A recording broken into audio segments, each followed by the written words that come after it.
Hello, everybody. This is Ragini Anand. It is 30th of March 2021, a Tuesday, and I speak to you today from London, where it's a sunny day and all the magnolias are out and spring is in the air. Now, last week I was in Vishwanath, which is where we recorded our second part of our health talk. Sadly, we lost that talk, the recording, but here we are today talking about environment as our next topic for exploration as seen from the Vedic tradition. Now, before I move on to that, I just wanted to kind of give you an insight about my trip to India. It was nearly 5 weeks or so. And when you are on a spiritual journey, there is an incredible amount of synchronicity. And I definitely noticed that all the way along. And the way you notice certain things as being synchronous is by understanding the Vedic clock in the sky through the planetary system. Now, without going too much into detail of that, I was always in the right place at the right time, at the right tempo, at the right moment in terms of the cosmic clock. So if it was the fourth moon, I would end up in a Ganesha power spot. If it was a Monday, I would be in a Shiva power spot. And if it was a Tuesday, I would be in a Hanuman power spot, etc., etc. And not just that, I noticed that it was a breeze to get into temples and power spots, whereas it was very difficult for other individuals to, have an audience, have a darshan. It became very easy. So I wanted to point that out here, and perhaps as we move along later on, we will share stories in future sessions of these synchronous moments. But it's not a coincidence that we've got these events happening on a Tuesday. Tuesday being a Murugan day, day of Murga, who removes negativity, both internally and externally. And it's also the Ganesha day, where obstacles are removed. So with that, I want to kind of just position these sessions that happen on a Tuesday. And I like to think that we are removing obstacles in our life with what we are hearing here and what we're working on. And also, we are removing negativity both internally and externally. So, with that, I want to start today's session, which is entitled Environment for the next 2 weeks. Now, the Vedic culture looks at an environment far more deeply than how it's understood in the Western tradition. Environment is simultaneously equivalent to what we call space. Now, in the Western tradition, space is a very sort of two-dimensional element or aspect which is used to occupy a certain thing, a certain 3D object. And that's as far as it kind of goes. However, space in the Vedic tradition is the most subtlest of the 5 elements of which we are made up of. At the densest level, we have the earth element. Next level up would be water. Next would be fire. Then you would have air. And finally, you would have space. Now, space has a terminology. The Sanskrit is such a language that the Vedic culture defines everything precisely. Space is not a good enough translation for what we call environment. Space in the Vedic tradition has another name called ether, but even ether as a loose translation to English doesn't really do it justice. Now, we believe that that which we cannot name cannot be perceived. Okay, so if you can't name it, you do not have a perception of it. And therefore, the Vedic culture looked very deeply by being able to name it, to have a very deep connection with this element that we called ether or space or environment. These terms are all interchangeable, but I wanted to say that we're not just going to look at environment, which, if you were looking at it from a Western standpoint, you would automatically have the vision of, where do you live, where do you work, which city are you placed in, and that would be it. In the Vedic tradition, space element or environment has something to do at the subtlest level, the most subtle level. It's the most subtle element, and it's omnipresent. This element occupies not only your space, but the entire space of the universe. It's what connects us to the rest of the universe. It's an element that's both inside us and also outside us, and it's omnipresent. So that's a wider definition of what we call space. Now, if you look at it from that perspective, then space is really inside you and outside you, as I said. First of all, I want us to become aware of what our inner space might be. Of course, the inner space, when we think about that, we think of the, circulatory systems, our heart, our organs, our bones. Yes, that is space. But also there is a space inside us psychologically that we hold or create that then dictates how we experience life externally. So, this inner space that we hold or we create is extremely important in the Vedic culture.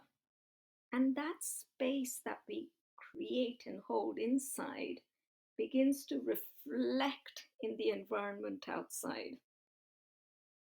So this culture is all about inside out rather than outside in.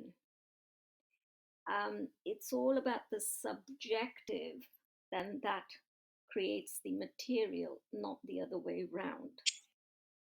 It's this concept of mind over matter.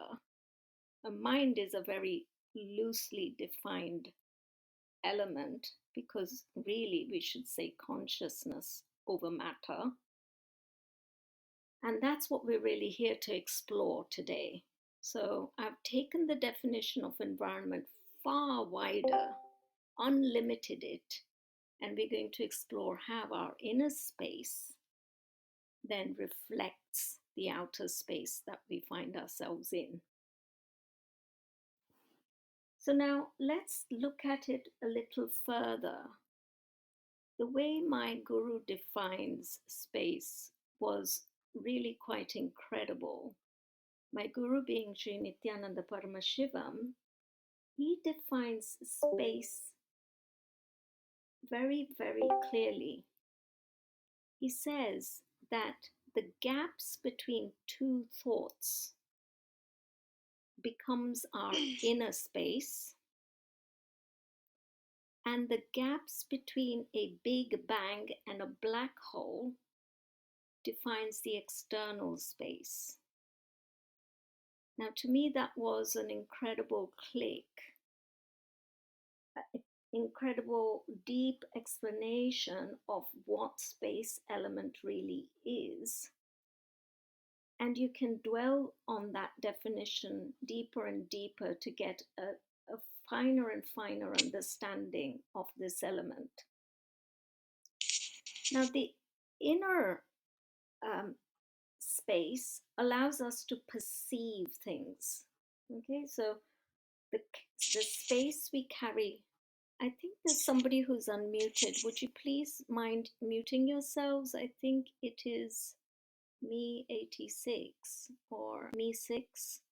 You're unmuted, and Skyview2 is unmuted. Would you kindly mute yourself because I'm getting a lot of feedback? Thank you.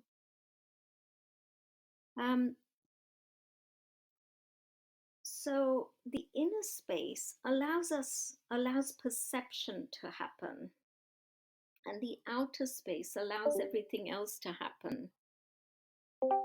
So how we hold our inner space is going to dictate how we perceive things, whether we are emotionally going to be balanced or not balanced. Okay? Is our inner space very depressed in its outlook? Then that's going to then reflect externally as to how we perceive things externally. Or is our inner space full of happiness, where we are not being ground down by our thoughts? And if we are being ground down by our thoughts, then something needs to be addressed. We haven't quite finished working on that which is grinding us down. We haven't brought it to an Advaitic space of completion or love, which means that that internal grinding of the mind happens, which creates an inner space which is forever at unease. So the inner space, through the art of Vedic processes, of whether it's meditation or completion or looking at the Vedic stories, to begin to resonate an inner space that is very quiet and complete. That is the art of creating a space that is then going to reflect the harmony outside. So this is a big leap into thinking about how we perceive space. Now let me give you a story, because it's always good to have a story. When I was working with Dr. Pillai, this is now, I'm speaking of 7 years ago, Dr. Pillai said to me, things weren't working, between, well, my husband especially was seeing a decline in his business, and he had left a big corporate job, big consultancy that he ran had kind of folded, and then he was trying to kind of look at a new way of making an existence, and nothing seemed to work for a while for him. And Dr. Pillai said, why don't you move? This house is not suiting you. The house we were living in a place called Chiswick in London, we were saying this house is not suiting, not the right physical energy for Scott specifically, my husband. I was fine, but my husband was really not making leaps in his career. in that space. And so we kind of we took this idea on board, but we didn't know what to do. But then when you're working with a guru, things come to a head. What was happening was that our mortgage was running out. We had to, I think it was 31st of July of that year, our mortgage needed to be looked at by the bank. And the bank would have had to, if we were to remortgage or find a new mortgage provider, we would have most certainly not been able to get a mortgage because my husband didn't have the correct income to warrant living in the type of house we were living in. So 31st of July was a deadline. It was absolutely, you have to get out of this house or remortgage. So, of course, we knew that we wouldn't be able to get the kind of mortgage we were looking for to continue to live in that house. So we decided to move. I must have seen 60 or 70 houses in the period leading up to that July 31st period. And it was very desperate moment in our lives. And we were extremely tormented. And just at, just it's so incredible. It was 31st of July, and we just found the house we are currently living in about 2 or 3 weeks before 31st of July. So we were able to do all the paperwork, etc. And what's amazing is Dr. Pillai happened to be in our house. He never goes to people's homes, and it was the first time he found himself in my house because of another long story. And he was there as we were signing the papers to move into the current house. And it was so finely cut. We left that house on the 31st of July. Had we lived in it a day longer, we would have been in dire straits. And the moment my husband walked into this house, he was not quite even in the house. He was in the lobby, in the porch that leads up to the house. He got a phone call from a company who was going to be make or break, for him in terms of setting up his new career, new opportunity. And he got the sponsorship from that company, which meant that he could remold his whole, offering, his business, and then he flourished from there onwards. So why am I telling you this story? Sometimes the space element just doesn't, the environment just doesn't work for us. Okay, because we are resonating at a different frequency to, so our wishes and desires are our sort of frequency, and it's resonating incorrectly with the frequency of the environment.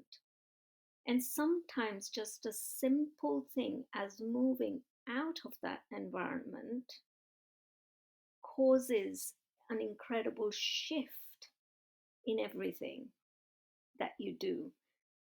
You will have noticed just walking around different neighborhoods in different towns, that the environment is very different. The atmosphere is very different, few streets down the block, because the consciousness of the people that live there, what their inner space is, will be reflected in the outer space. Yes. So you will feel uncomfortable in some neighborhoods. You will just not feel that it's your space. Space has that kind of quality. It's not just a quantity, it's also a quality. So being aware of the space element at that kind of level is extremely important. So this inner space allows perception to happen, and the outer space allows everything else to happen. Now, in the Vedic tradition, the idea of depression is just not entertained. Okay, so I remember as a youngster, whenever I was sort of, feeling very sorry for myself, or, feeling like I was slipping into darkness, my father would just kind of say, "Come on, shake yourself out of it." He would not entertain, he would not have entertained the idea of depression, because his idea of depression, it just didn't exist. The word doesn't exist in the Vedic tradition, because you're always meant to keep your inner space in such a way that it's always, always vibrating at this sort of joyful, happy state. And you have enough power to always keep that resonating at that space, is the belief. So, depression is something that the pure Vedic tradition followers will not entertain, because they see it as a space full of incompletions, full of, torment, full of living in the past, full of not being able to be mature enough, full of, you know, and I remember when I'm married to a Scottish man, and when he talks to me about his family members being depressed, I say, I just do not have kind words as far as he's concerned, to support it, because that language just doesn't exist in me. I just do not entertain it. And yes, it's a very harsh thing to say in the West, but that inner space, as soon as you bring in a depressed thought, the space element inside you is what we called the mind element. Okay, the mind element and the space element are very connected. So if your mind is forever tortured and there's not no gaps in between your thoughts, then that inner space is going to be in turmoil, which can lead to depression. Okay, so, but the whole Vedic traditions to keep that inner space, cleansed and totally vibrating at the right kind of frequency, to, never entertain the idea of incompletion or depression. So that's a huge difference in two different cultures, two different ways of looking at things. And one is empowering again, and one is kind of saying, yeah, if you have depression, here's a pill, here's some Prozac, why don't you just take it, and you will be okay. We looked at health as a from a Vedic point of view last two sessions. The whole concept of health is a power giving, um, tradition in the Vedic culture, and puts responsibility into your own hands. So if your inner space is vibrating at a weak frequency, and in a frequency that is incomplete, not resolved, there are issues brewing, then you must address those issues. You must look at them squarely in the eyes and say, what is it that's making you feel this way? It could be a fight with your, friend, and, and you're festering in all the things that was said and not said, and how lonely you feel, etc. The idea with the Vedic tradition is to complete that, to finish that, to find a way out of it, so that it's a win win situation, so that you're resolved, you are no longer held back by that, so that you can resonate in harmony with the space you're trying to create externally for yourself. So, depression is not something that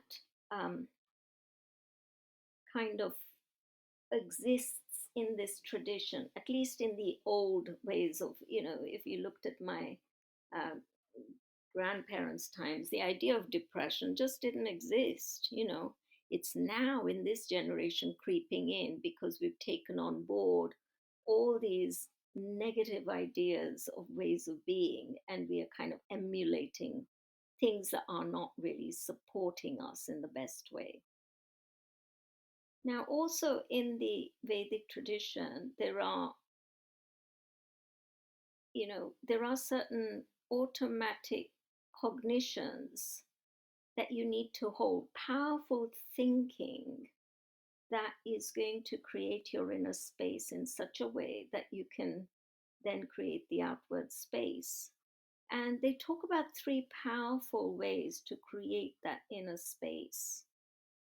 Now, one way to create a strong inner space is to live around a master, but that's not going to be easy for any of us. And continuously living around a master is not really something that the 21st century poses itself to. And there are masters around, but to give up your life to be able to do that is not going to be easy. The second way to create powerful space is to do some service, guru service, service to the guru. Maybe you're working with him remotely to continue his work. That's going to give you powerful space. Remember, it is a guru disciple type of a environment that the Vedic culture promotes mainly. And the third way that you can create a powerful space is by continuously becoming aware of your mind internally, witnessing your mind, and wherever you're seeing yourself unresolved, is to fix it. Perpetual fixing of your thoughts. Okay, so if it is negative or negative towards other life, not just yours, if it's not pro life, is to bring it back to love. Every thought you have, if you could witness it and turn it to love, then you will create that powerful Advaitic space from which your entire environment will begin to change. You'll become a co creator of the world you want to find yourself in. So, the acid test is your mind grinding you down. You know, you know, are you being ground down by what you're hearing or seeing or feeling? You can say the current millennials, are ground down all the time because they look at social media and they compare and contrast and compete, and all that stuff creates an inner space that is so unresolved, and the frequency is so low that it becomes a vicious circle downwards rather than a virtuous circle upwards if the inner space was allowed to be resonating at a very high frequency. And that frequency is love. Yes? It's not rocket science, but the inner space is not something people pay attention to. They're always worried about the material space. Am I living in a nice environment? Is my house nice? Is it, the country where I want to live? Blah, blah, blah. But the inner will create the outer is the philosophy of the Vedic tradition. So the science of creating space, inner space, is what the Vedic culture is all about. What is the science of creating a flawless inner space? It's a big body of work. How do you resolve things at all times, perpetually, continuously? How do you get to that win-win situation at every point? It seems harder to achieve than to say. But if you look at Krishna's story, Krishna talked about this science called Raja Vidya. Vidya meaning knowledge of the kings. The best kings of the time of which Krishna was one, of which Rama was one, of which Buddha was one. They had understood this powerful science of creating an inner space that was unimaginable. And there was an element of sacrifice. Sacrificing what? Sacrificing our immaturity, sacrificing the need to hold on to madness, sacrifice the grinding down of the mind. It requires huge amounts of maturity to get to that state. So, this idea of space, which is omnipresent, the pure vastness, is our environment. And that vastness is a living emptiness. It's actually alive. That space is alive. So, Akash is the word for space, and our inner thoughts are reflected outwardly. Now, one needs to understand the element of sound to really understand ether. Sound travels instantly. When you say something here, it can be heard all throughout the universe. And the way you would kind of understand that is if you take up a mobile phone and you're talking to somebody in Australia, there's no time delay. The sound travels automatically with the right gadget.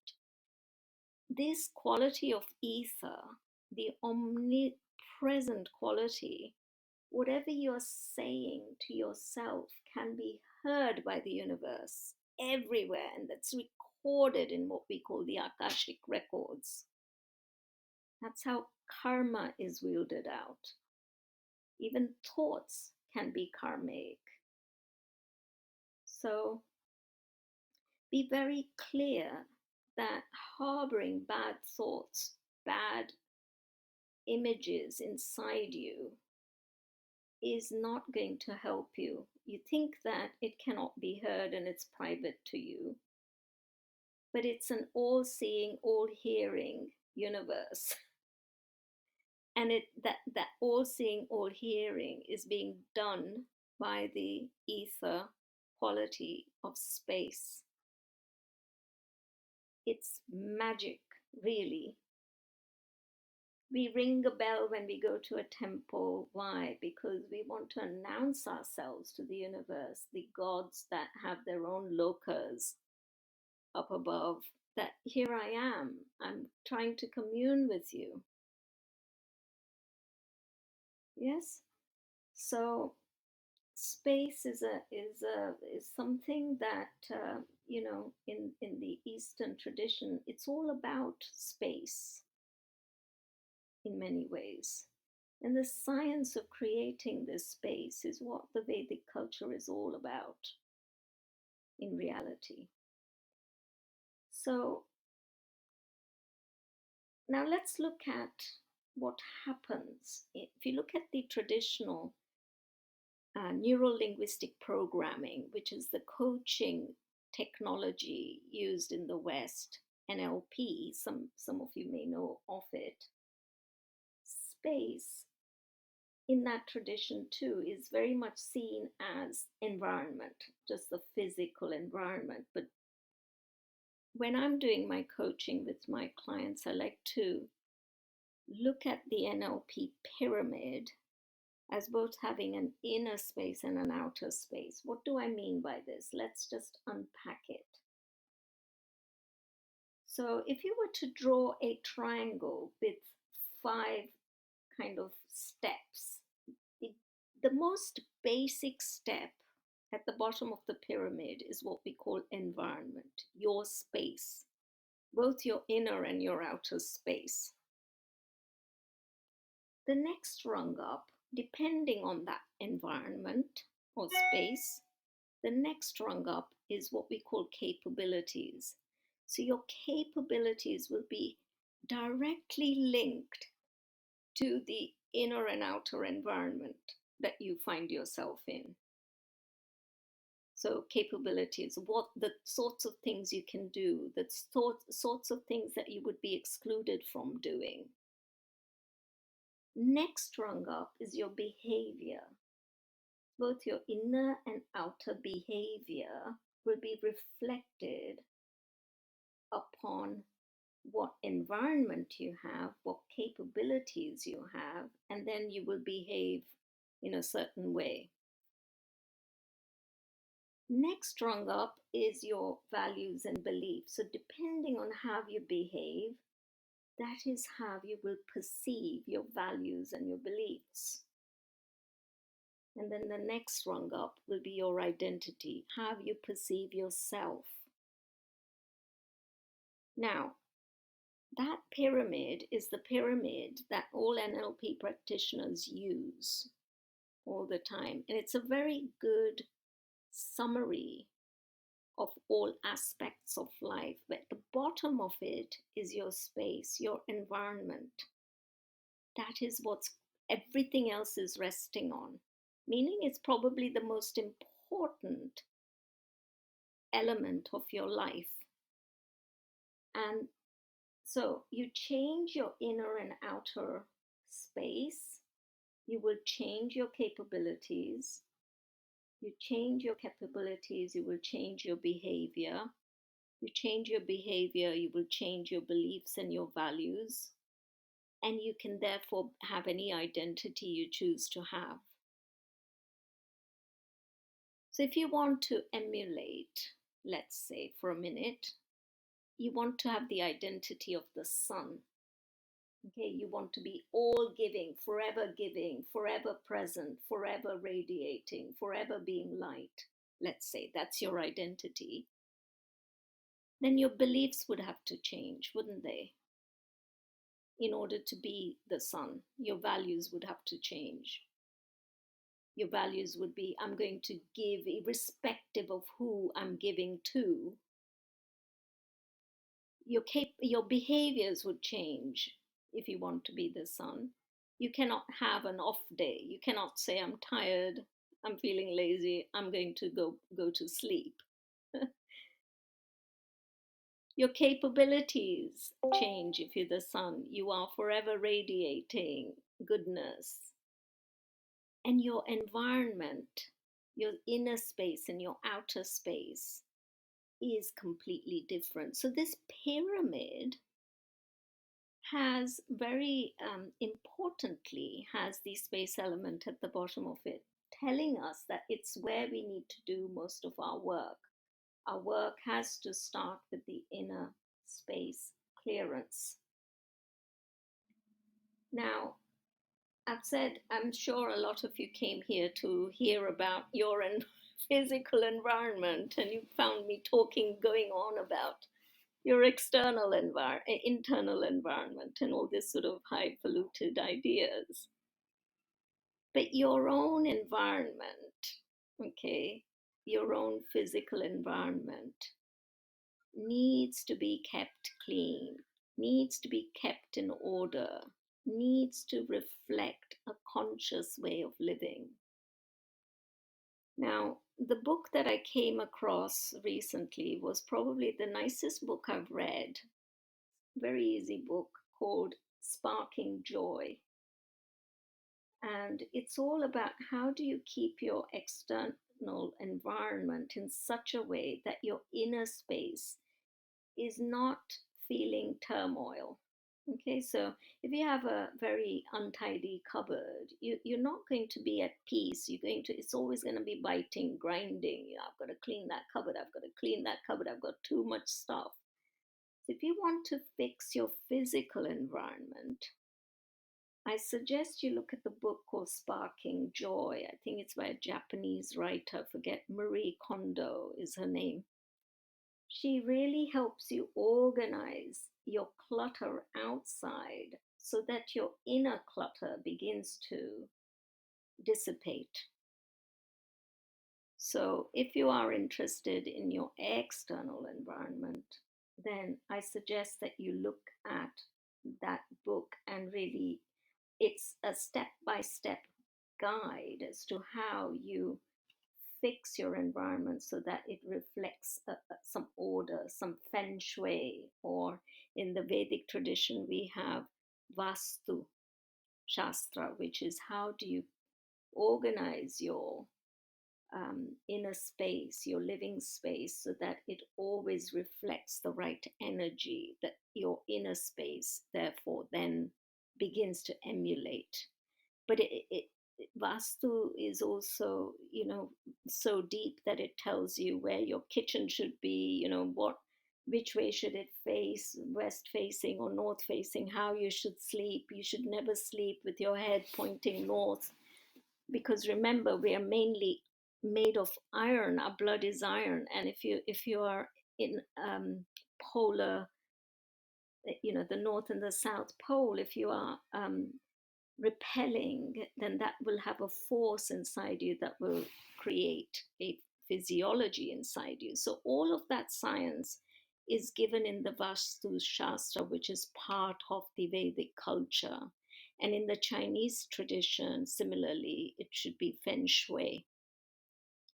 Now, all these old civilizations, such as the Chinese and the Indian, the oldest civilizations the world has known, they will have very deep traditions such as this.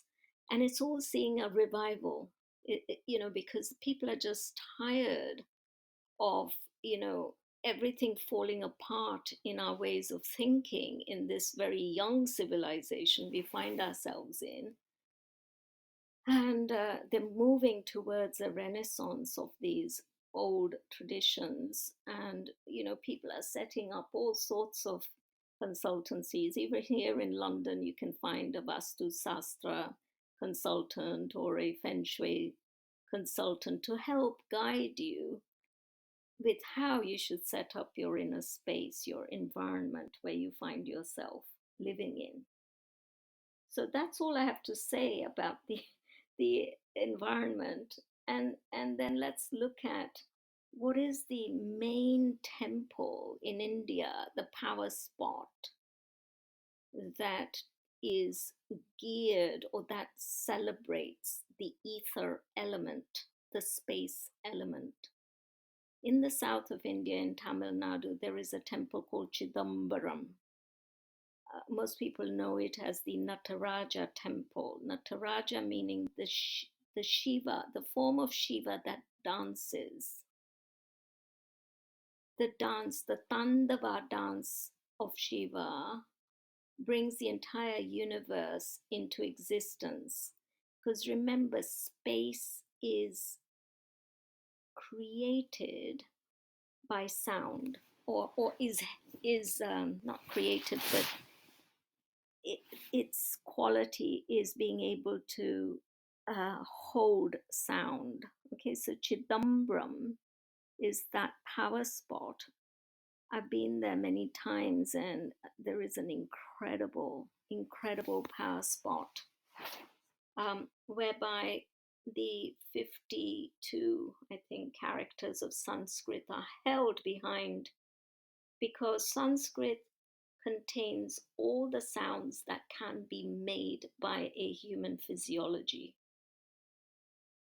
Now, those sounds are the seed sounds that make up everything we see in existence. And those sounds are held behind a cloth. Only few people can actually get a glimpse of those sounds, which are inscribed in gold characters. And I happened to be there with Babaji, Dr. Pillai, and I was lucky enough to have a glimpse of it. But that temple has a bell, a very old bell that you ring. And just the whole element of sound is captured there beautifully. And even the slates of the roof, basically, of the building, there are just enough slates as to the number of breaths a human being would take from beginning to end. The science of it is too enormous to actually expound here, and I suggest you take a deeper dive into that temple if you're interested in the space element. And also, the five element temples are all in a line, which I did with my daughter a few years ago: the water element, the earth element, the fire element, and so on. And you do it in a sequence. And I have to say, it's an incredible journey, an incredible pilgrimage to make, to understand more deeply the elements that make up our existence and our physiology, and the space element being the most mysterious and most um, dynamic and omnipresent. And it has a lot of revelations to make to us in silence. It is that living space. It's not inert as we would think, that space is just inert. It isn't. It has its own independent intelligence, and it can take many lifetimes to understand, just as an element. So there's a lot to unpack with space, but I really ask you to look at your inner space and ask you to reverberate whatever is inside. Make it so that there's no privacy about it, that you're able to speak it outside, and or make the inner space exactly the same as outer space. So you shouldn't be withholding anything, any harboring any ill feelings, harboring any ill thoughts about somebody.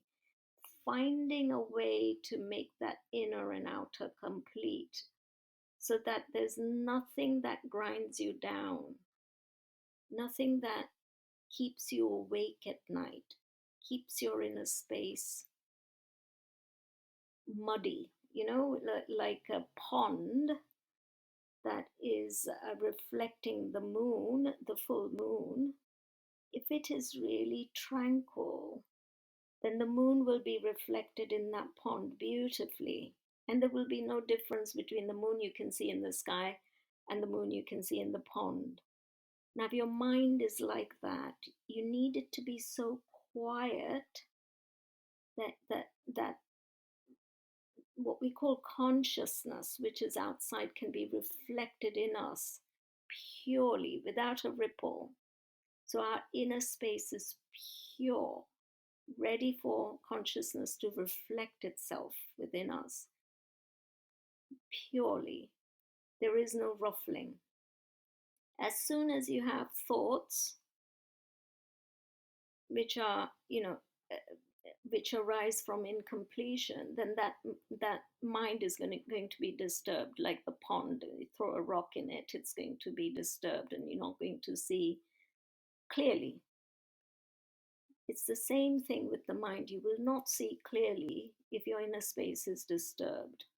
You will not live the most wonderful life that you can live if you continue to harbor that kind of inner space. So I wish you a lot of kind of peace of mind, a peace of inner space through your work with techniques so beautifully given in the Vedic culture, whether it's meditation, whether it's, processes of completion, whether it's reading the various Upanishads and Vedas and all the various books that are available, Ramayana, the Gita. All of these bodies of work will take you to a very powerful inner space, which will then be reflected outwardly.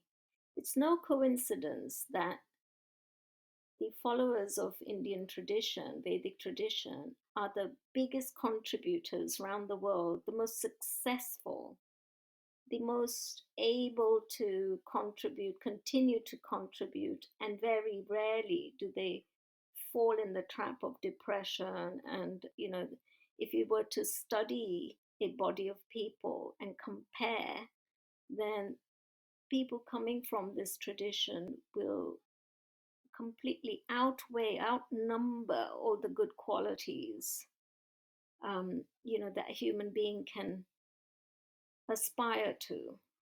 So there must be something in the base philosophy that allows that to happen. And in my eyes, there's no doubt that holding a very powerful inner space is what makes it happen. So, with that, I'm going to conclude this week's session and open up to any questions that you may have.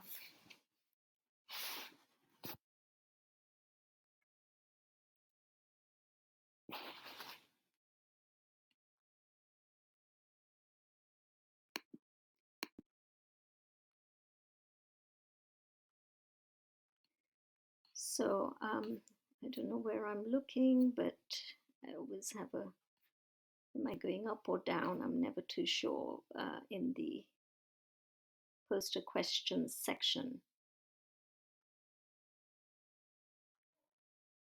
I don't think there are any questions that I can see. And if I'm not able to see them, if somebody could just unmute and ask, that would be great.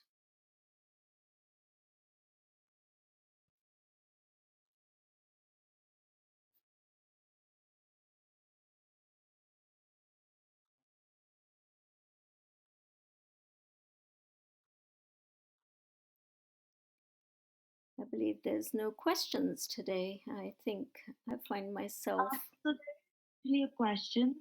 If you scroll all the way at the bottom, Yeah. I've got uniting of opposites all the way at the bottom. Am I in the right place? at event question. So the first question is, what was the name of the temple again of the 52 characters of Sanskrit? Yeah, sorry. I shall post it. Chidambaram in Tamil Nadu is the temple. Okay, thank you for this beautiful session. Who's the author of the book? It's Marie Kondo.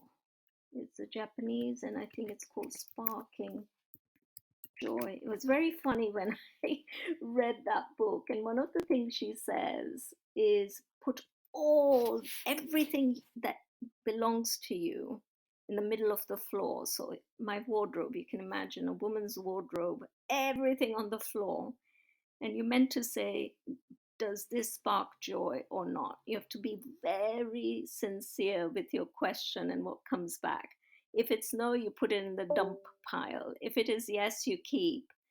And then she goes through exactly how you should store everything. And I changed everything, even the way I roll up my tea cloths, tea towels, and how beautifully they are parked in my drawer. When people come and open my drawers, they say, my goodness, did you just do this? But once you organize yourself in the way she walks you through, you find everything stays in an order. There's a place and space for everything that you have, and that space is seen as being sacred. So even if you have a spoon, you should have a sacred space for it. And that's the philosophy that she writes about. It's a beautiful book. Please do look at it. Sparking Joy. Anya says, thank you. What's the author of the book? I think I've answered all the questions. So with that, I shall take leave, and I shall see you in the second part of the space talk, where we will see if we can calibrate ourselves somehow. I'll have to come up with a technique that allows you to see where you are in your inner space and your outer space, to see if that is conducive to, holding the right kind of environment for your flowering, for your creating the potential for you. I haven't come across, I haven't developed it yet, but I look forward to developing that. And then we'll talk a little bit about the power spots and maybe the deities of choice that can help you with um, resonating with the right space element next week. So, with that, I wish you a good day wherever you are, and I'll see you next week. Thank you.